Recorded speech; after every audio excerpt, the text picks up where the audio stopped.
In today's episode, we're talking about something that we may all think about, but typically don't like to talk about, and that is money. Money, happiness, and what it really means to be rich. But spoiler alert, it's not what's in your bank account. Let's dive into what true richness really looks like when we see it through the lens of gratitude, purpose, and mindful living. Here we go. You are listening to the Free to Be Mindful podcast, which invites you along on a journey to learn of mindful living, grow in mental health, and inspire through personal growth. In a world where we can often feel much stress and overwhelm, this podcast provides bite sized tips and real talk conversations, empowering you to embrace mindfulness and nurture your full potential. I'm your host, Vanessa de Jesus Guzman, licensed therapist, retired educator, entrepreneur, and mom of two. I'm passionate about helping busy moms reduce the overwhelm and live life intentionally without losing their, well, here we go. Hello and welcome to episode 272 of the Free to Be Mindful podcast. I hope that you're feeling good, looking good, and doing better in this world than you were yesterday. So I don't get into politics because it's just not my thing, but I think we can all say that in this climate right now, we all feel a shift in terms of certainty of what's about to happen and maybe where everything stands. And that may be a worldly thought, or I'm not sure, maybe it is just in the United States. When we feel any type of stress in the air, it can typically be tied down to two things. The first is safety, and the second thing is money. So let me ask you, what would you do if you had an extra $10,000 in your bank account today? How about an extra $500,000? An extra million? Would you be happier? I'm sure some of you are rolling your eyes and saying, duh, of course. If we think of celebrities on the highest net worth list, some folks on this list may include Steven Spielberg, George Lucas, Michael Jordan, Oprah Winfrey, Jay-Z, Kim K, Kardashian, Taylor Swift, Tyler Perry, Rihanna, Tiger Woods, LeBron James, Bruce Springsteen. The list goes on, of course. But I wonder, are these people indeed happier? There's an age-old saying that says, money can't buy happiness. But I mean, if you're struggling to put food on the table, and if you're able to feed your family without working overtime, maybe getting a massage the next day just because you can, and when you don't have the stress and worry about hitting your credit card limit or wondering how you're going to make your kid's birthday party or the holidays happen and come to fruition, those may not be all of your worries, my friends, but taking the ones that do apply to you, extra money may not necessarily buy happiness per se, but it does make things more accessible and more comfortable. And when you think of your answer to the question, what does it mean to be rich? What do you think of? Because most of the time, when we hear this word, our minds go directly to money, of course. And sure, financial comfort helps. Groceries are expensive, childcare isn't cheap, and peace of mind can sometimes feel like a luxury. But richness, I mean, real richness, that's something a little different. Actor Denzel Washington was once quoted saying, family is life. Acting is not life to me. It's making a living. Money doesn't buy happiness, but it's a heck of a down payment.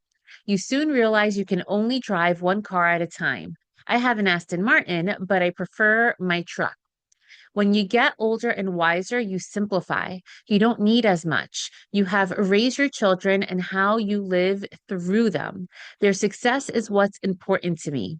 I just won a Tony Award for a Broadway show. Another Oscar would be nice, but I'd rather leave this earth as a successful parent than a successful actor. Mm, that really hits home. And Denzel Washington is a person that perhaps may indeed have it all. Yet he's drawn back to the simple truth of family, connection, and purpose. And I've seen this too in my work and in my life. I've sat with people who look like they have it all together, the title, the salary, the home, and yet they feel unfulfilled.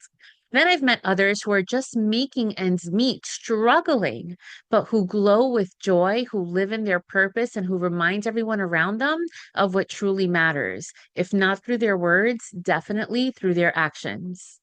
When we vacation to where my family is from, Dominican Republic, I always make sure I point out to my son that while we may spend time in a hotel, our families grew up poor on farms. And I make sure that he takes a look at those shack homes with tin roofs and outhouses for bathrooms. A few years ago, when we went, he even asked, but how can they be so happy? That's the question. Because sure, it would be nice to spend a day with Oprah in her everyday luxuries. But to me, it's also fulfilling to wake up and have another day to just try it again. It's fulfilling to share belly laughs with my kids, to look around my messy living room and being filled with gratitude that it has life to make it a mess, and feeling proud of how far I've come, even when there's still so much that I want to do. So imagine, my friends, if we shifted our definition of what rich means and what rich looks like. Maybe that's being aligned with your values and with your purpose. So many of us put so much emphasis on investing in stock markets and savings accounts and retirement plans. But if we also put as much focus in our internal scripts and dialogues, the things that we say to ourselves when no one else is listening, imagine how rich we'd feel then, because richness isn't just about what you have, it's also about what you notice, what you appreciate, and what you choose to see as valuable.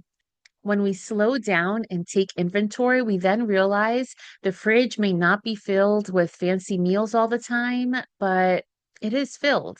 Our homes may be noisy and chaotic, but they're also filled with laughter, hugs, and the soundtrack of real life. And we may not be there yet. We may not have made it wherever there is, but we're on our way. And that counts too. And of course, my friends, I know that it sounds woo, but gratitude, I know, doesn't erase our stressors, but it does reframe them a lot. It reminds us of what we've already made it through, of the people who've walked beside us, and of the version of ourselves who once we wished for and we finally have. So, my friends, how is it that we can make this applicable so we can get out of the woo and make it practical? The first tip is start and end your day with a thank you. And it can be thank you to yourself, to energy, the world, to a higher power, whatever it is that does it for you. Before your feet hit the floor in the morning and as your head hits the pillow at night, say thank you for rest, for breath, for the chance to begin again, for even the small things. The second tip is to make gratitude an anchor. What I mean by that is pick one thing you feel often, as simple as your coffee mug, your phone, your keys, and use this as a reminder to pause and just name something that you're grateful for. Again, the little things. And the third tip, say it out loud, whether it is to a partner, a friend, a coworker. Take 10 seconds to tell someone or to even text someone that you appreciate them, because it really does go a long way and gratitude grows when it is shared. And these tips aren't going to, of course, deposit more money in your bank account, but they do deposit a lot into your heart and into your soul. And that is worth something. Yes, of course, money helps, but this offers options, and it offers also support, because if we're not tending to our inner world, no amount of money will ever make us feel truly fulfilled. So, my friends, right now, think of one thing that maybe isn't flashy, that's not perfect, but that is real, that brings you comfort or joy. Maybe it's your child's laugh. Maybe it's the quiet moment after the chaos. Maybe it's a meal shared or a look of understanding from someone who really sees you and gets you. Hold that image for just a moment. And now reflect. What in your life today would your younger self be grateful for? Again, it may not be the big things. It may be the way you speak more kindly to yourself, the peace in your home, the strength that you found. Where in your day do you feel full, even when the world says that you should want more? Maybe that's when you're folding the laundry while listening to your favorite songs, or when your kid unexpectedly leans in for a hug, or when you remember just how far you've come. And if you've redefined what it means to be rich, not in dollars, but in moments, what would be at the top of your list?